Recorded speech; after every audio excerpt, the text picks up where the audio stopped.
My students come up to me all the time after taking a semester in philosophy. There ought to be a rule.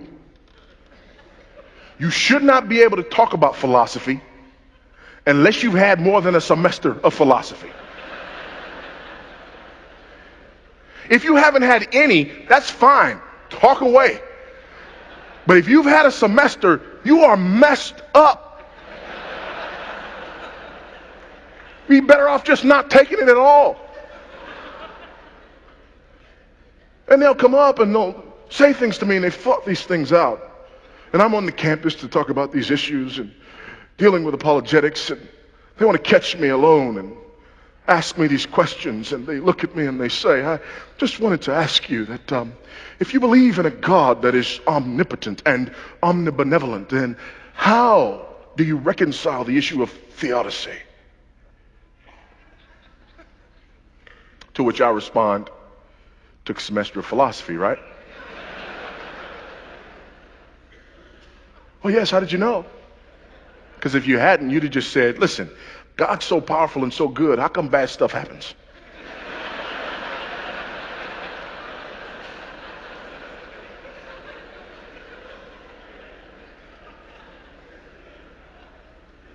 But I'm not going to answer the question until you ask it correctly. I worked on that all week. What do you mean ask it correctly? You're not asking the question properly. What do you mean ask the question properly? It's my question. You can't tell me how to ask my question. I will answer your question when you ask it properly. How do I ask it properly? Here's how you ask that question properly. You look me in my eyes and you ask me this. How on earth can a holy and righteous God know what I did and thought and said on yesterday and not kill me in my sleep last night? You ask it that way and we can talk. But until you ask the question that way, you don't understand the issue. Until you ask the question that way, you believe the problem is out there.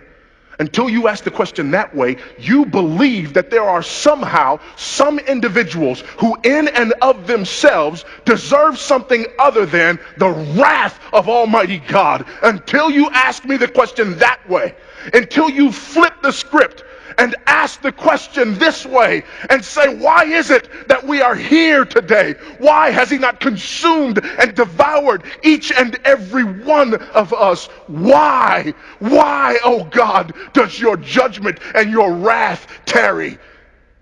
When you ask it that way, you understand the issue. When you ask it the other way, you believe in the supremacy of man. How dare God not employ his power on behalf of almighty man? You flip the question around, you believe in the supremacy of Christ. How dare I steal his air? Because the last breath I took, I borrowed it from him. And I'm never going to give it back. When you borrow something and never give it back, you're stealing.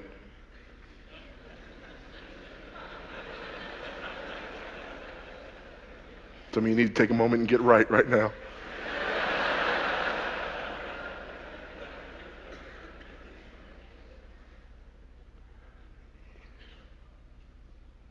The problem is me.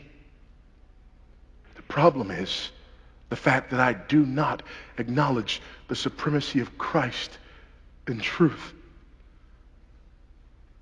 The problem is I start with me as the measure of all things. The problem is I judge God based upon how well he carries out my agenda for the world. And I believe in the supremacy of me in truth. And as a result, I want a God who is omnipotent but not sovereign.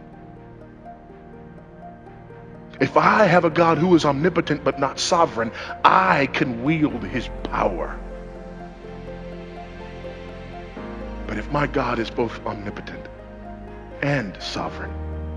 I am at his mercy.